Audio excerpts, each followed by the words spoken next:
अंदर रखा है।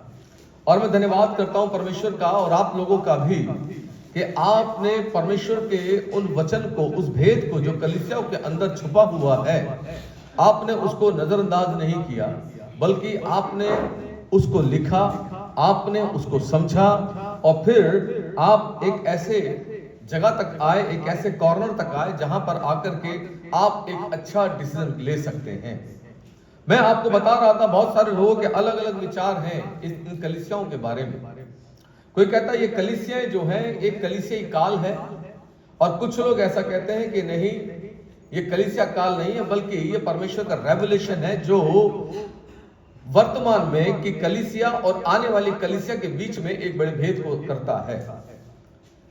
लेकिन तो भी परमेश्वर की आत्मा ने इन सातों कलीसियाओं को इसलिए प्रकाशित वाक्य में रखा है कि अंत के दिनों में जब विश्वासी लोग पहुंचे तो वो डिसाइड करें कि इन सातों कलीसियाओं में से वो किस कलीसिया का सदस्य होना चाहेंगे।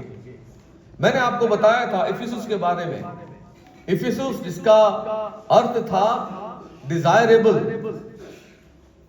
और उसके बाद अलग अलग कलीसियाओं के बारे में मैंने आपको बताया, और सबके साथ खुदा क्या कर रहा था, उनसे शिकायत कर रहा था, तूने अपना पहला सा प्रेम छोड़ दिया है। मैं इससे पहले कि मैं आऊं मैं तेरे नाम को मिटा दूंगा। मन फिरा, लौटा तो ऊंचाई के ऊपर है। और मैं इस बात के लिए खुदावन का धन्यवाद करता हूं कि परमेश्वर मुझे और आपको इन कलीसियाओं को इसलिए सम्मुख में लाया है कि मैं और आप अपने जीवन पर एक ऐसा निर्णय ले सकें जो मुझे, मेरे और आपके जीवन से हमारे प्रभु यीशु मसीह के नाम को बहुतायत के साथ आदर और महिमा दे सके।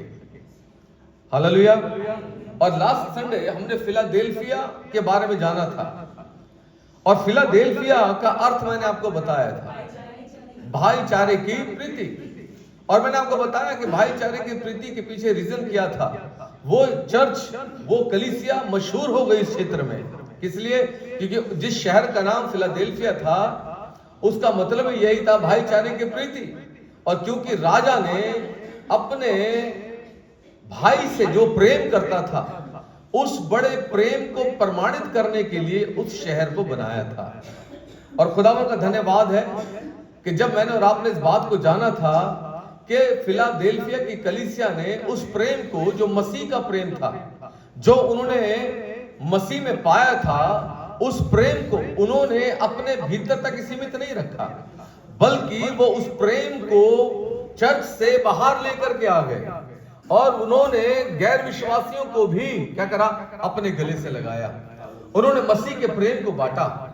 और मैं परमेश्वर का धन्यवाद करता हूं, जबकि बहुत सारा सताव उनके ऊपर था, लेकिन उस सारे सताव में भी उन्होंने परमेश्वर के प्रति उस लगन को, उस प्रेम को इग्नोर नहीं किया। मेरे प्रियो, अधिकतर होता यह है, जैसे ही सताव आता है लोग क्या करते हैं, वो बैकस्लाइड हो जाते हैं, वो चले जाते हैं। मैंने आपको बताया था कि एक पासवान इस बात की टेस्टिमनी शेयर कर रहे थे।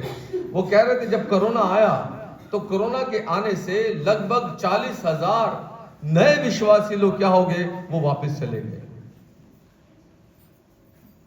मेरे और आपके विश्वास की परख जो है वो विषम परिस्थितियों में होती है।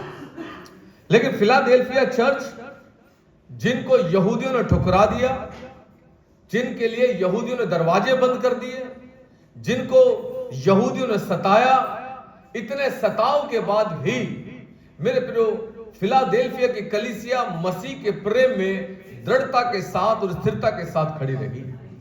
और बाइबल यह हमें बताती है कि परमेश्वर स्थिर प्रेम से जो है वो प्रसन्न होता है।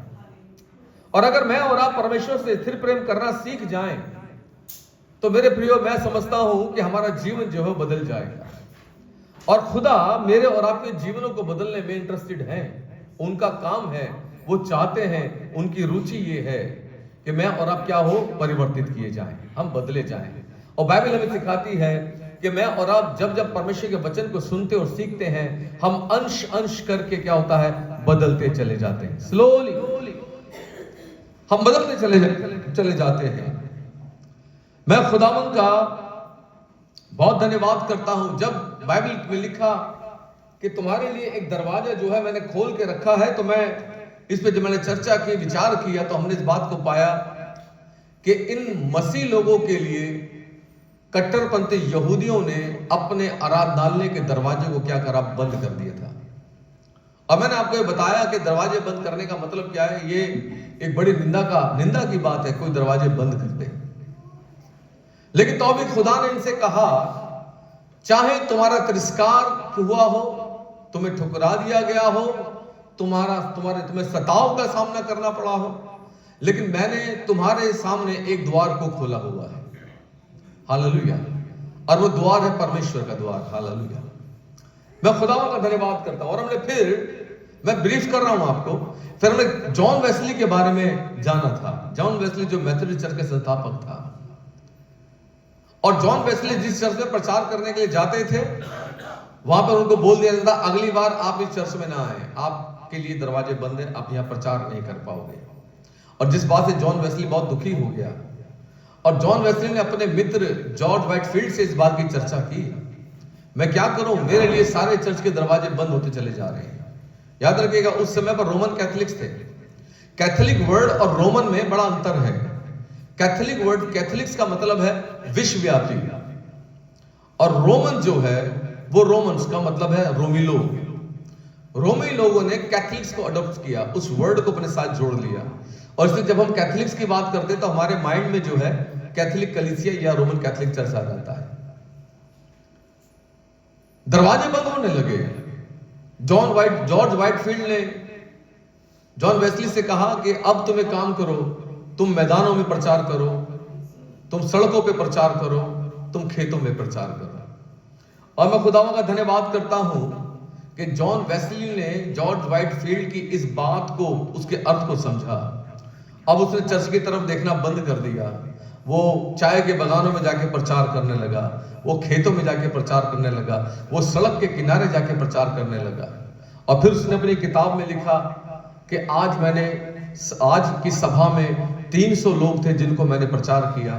और फिर आगे उसने लिखा, जो किताब लिखी, उसकी सभा में बिना किसी कहना चाहिए डेकोरेशन के, बिना इंतजाम के 2-2 हजार 3-3 हजार लोग उसकी सभा में आए। उन्होंने परमेश्वर के वचन को सुना, उस पर विश्वास किया, और इस प्रकार से क्या हो गया, मेथोडिस्ट चर्च की स्थापना होनी शुरू हुई। मैंने तेरे लिए एक द्वार खोल के रखा हुआ है। हालेलुया। और मैं परमेश्वर का धन्यवाद करता हूं इस बात के लिए कि खुदा ने जॉन वेस्ली को बहुत बल के साथ उपयोग किया। हालेलुया। क्योंकि फिलाडेल्फिया के कलीसिया के अंदर भाईचारे की प्रीति थी। फिलाडेल्फिया की कलीसिया के अंदर एक भाईचारा था, एक विश्वासी का विश्वासी के साथ प्रेम। और मेरे प्रियो, मैं धन्यवाद करता हूं कि कलीसिया के अंदर और चर्च का मूल सिद्धांत ही प्रेम है। और अगर प्रेम से चर्च हट जाता है तो फिर क्या होता है मेरे प्रियो, मूल तत्व निकल गया। फिर वो सिर्फ एक गैदरिंग है जहां पर एंजॉयमेंट हो सकता है, लेकिन वहां पर परमेश्वर के प्रेम का प्रकटीकरण नहीं हो सकता है। बाइबल कहती है, अब आशा, प्रेम और विश्वास, ये तीनों स्थायी हैं, लेकिन सबसे बड़ा क्या है, सबसे बड़ा प्रेम है। और वो प्रेम जो है इस कलीसिया के अंदर फिलाडेल्फिया के चर्च में बहुतायत के साथ पाया जाता था। मेरे प्रिय, एक फिलोसोफर ने बड़ा खूब लिखा, उसने कहा, यदि मुझे ये मौका दिया जाए कि मैं प्रकाशित वाक्य की इन 7 कलीसियाओं में से, कोई मुझसे अगर ये कहे कि आप इन 7 कलीसियाओं में से किस कलीसिया का सदस्य होना चाहेंगे, तो उसने कहा, मैं बिना हिचके और बिना डाउट के इस बात को कहूंगा कि मैं फिलाडेल्फिया चर्च का मेंबर होना चाहूंगा। हालेलुया। सुनिएगा, आज क्या है, आज हम अलग अलग, हम लोग जो हैं बहुत सारे काउंटलेस डिनोमिनेशंस आज आ गए हैं। ठीक है, काउंटलेस, बहुत सारे डिनोमिनेशंस हैं, और हर डिनोमिनेशन जो कहता है मैं बेस्ट हूं। आप कहीं भी चले जाइए, वो कहेंगे कि हम ये वाले हैं, हम ये वाले हैं, हम ये वाले हैं।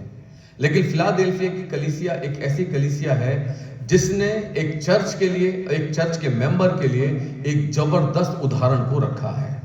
और इसलिए रखा है कि हम क्या करें, उसको फॉलो करें, हम उसको फॉलो करें। हालेलुया।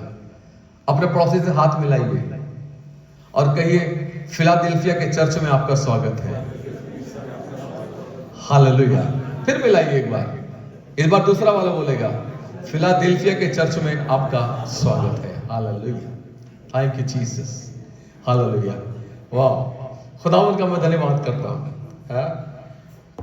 हमने 4 बातें फिलाडेल्फिया की कलीसिया से सीखी थी, और उन 4 बातों में से मेरे प्रियो कुछ बातें मैं जल्दी से ब्रीफ करूंगा ताकि मैं समाप्त करूं, क्योंकि आज पूरा संदेश मैं नहीं दूंगा, मेन संदेश आज अनिल भाई देंगे। और हमने इस बात को सीखा था कि फिलाडेल्फिया की कलीसिया कड़े विरोध के बावजूद भी मसीह में दृढ़ता के साथ खड़ी रही। दूसरी बात जो हमने सीखी थी वो ये थी कि उनके पास एक मजबूत प्रार्थना की दीवार थी मेरे प्रिय, एक प्रार्थना की कवरिंग थी उनके पास, और प्रार्थना जो है वो हमें हौसला और हिम्मत देती है। पौलुस और सिलास पीटे गए थे, वो उनके पैरों को लकड़ी में ठोक दिया गया था, उमस वाली कोठरी में भीतर धकेल दिया गया था, लेकिन वो निराश नहीं थे मेरे प्रिय। वो क्या कर रहे थे? वो स्तुति कर रहे थे, वो प्रार्थना कर रहे थे। बाइबल बताती है कैदी उनकी सुन रहे थे। फिलाडेल्फिया की कलीसिया में मेरे प्रियो उनके पास एक प्रार्थना का आवरण था, एक प्रार्थना की कवरिंग थी। मैं इस बात के लिए धन्यवाद करता हूं, और मैं ये विश्वास करता हूं आप में से बहुत सारे लोग इस कलीसिया के लिए प्रार्थना करते होंगे, और ये प्रार्थना जो आप करते हैं ये मेरी और आपकी शील्ड है, ये मेरी और आपकी कवरिंग है मेरे प्रियो। क्योंकि बाइबल कहती है चोर जो है वो किसी और काम के लिए नहीं आता, वो चोरी करने, घात करने और नाश करने के लिए आता है। प्रभु कहते हैं मैं इसलिए आया हूं तुम जीवन पाओ। और ये प्रार्थना है जो मुझे और आपको बचा लेती है। हालेलुया, है ना। एक भाई ने मुझसे कहा, उन्होंने कहा चोरों का काम है चोरी करना, लेकिन हमारा क्या काम है? हमारा काम है हमारी चीजों को बचाना। ठीक है। और जब हम प्रार्थना से कवरिंग करते हैं तो मेरे प्रियो मैं आपको बताऊंगा हमारी बहुत सारी चीजें जो है बचा ली जाती हैं। हालेलुया। तीसरी बात, फिलाडेल्फिया के चर्च के अंदर प्रभु यीशु मसीह के सुसमाचार को प्रचार करने का एक गहरा जज्बा था, और इसलिए उन्होंने मसीह के प्रेम को चर्च के अंदर से निकाल करके क्या हुआ, वो बाहर ले आए। और आज मेरे प्रियो चर्च के सामने ये बड़ी चुनौती है इस समय पर, जबकि हम देख रहे हैं कि विरोधी जो हैं वो दरवाजों को बंद करने की कोशिश कर रहे हैं कि कोई किसी के सुसमाचार ना दे। लेकिन खुदावन का धन्यवाद ये है कि खुदा ने उनके उस प्लान के पैरेलल में टेक्नोलॉजी को लाके खड़ा कर दिया। अरे फिजिकली नहीं जाएंगे तो क्या होगा, ऑनलाइन जाएंगे। हालेलुया, सोशल मीडिया को भर देंगे। ठीक है। और आज बहुत सारे लोग सोशल मीडिया पे क्या कर रहे हैं, प्रचार कर रहे हैं, कोई सुने या ना सुने। लेकिन मैं खुदा का धन्यवाद करता हूं कि बहुत लोग हैं जो जिनको लोग सुनते हैं। Praise the Lord. ये खुदा ने हमारे लिए एक कठिन समय में, कहना चाहिए जैसे जब सेना लड़ रही होती है, दुश्मन उसकी रसद को बंद करता है कि अगर ये भूखे प्यासे रहेंगे तो वैसे मर जाएंगे। खुदा ने हमारे लिए इस तरीके से रसद को मुहैया कराया है कि मैं और आप आत्मिक भोजन लेते रहें और मैं और आप आत्मिक रूप से बढ़ते रहें। चौथी बात जो थी फिलाडेल्फिया की कलीसिया में वो ये थी कि वो दानशील थे। वो क्या करते थे? दान देते थे। और मैं खुदा का धन्यवाद करता हूं, बाइबल कहती है जब हम खुदा के लिए देते हैं और खुदा के लिए मैं और आप खुशी से देते हैं, तो बाइबल कहती है कि खुदावन खुशी से देने वालों से क्या करते हैं? प्रेम करते हैं। जानते हैं खुदा क्या करते हैं आपसे? सुनिएगा, खुदा आपसे इसलिए प्रेम नहीं करता है कि आप दान देते हैं। ये सुनिएगा, अगर मैं सोचे कि मैं बहुत दान देता हूं तो इसलिए खुदा मुझसे प्यार करता है, मैं कहूंगा नहीं, बल्कि खुदा आपसे इसलिए प्यार करता है क्योंकि आप खुदावन की रचना हो। हालेलुया। ठीक है।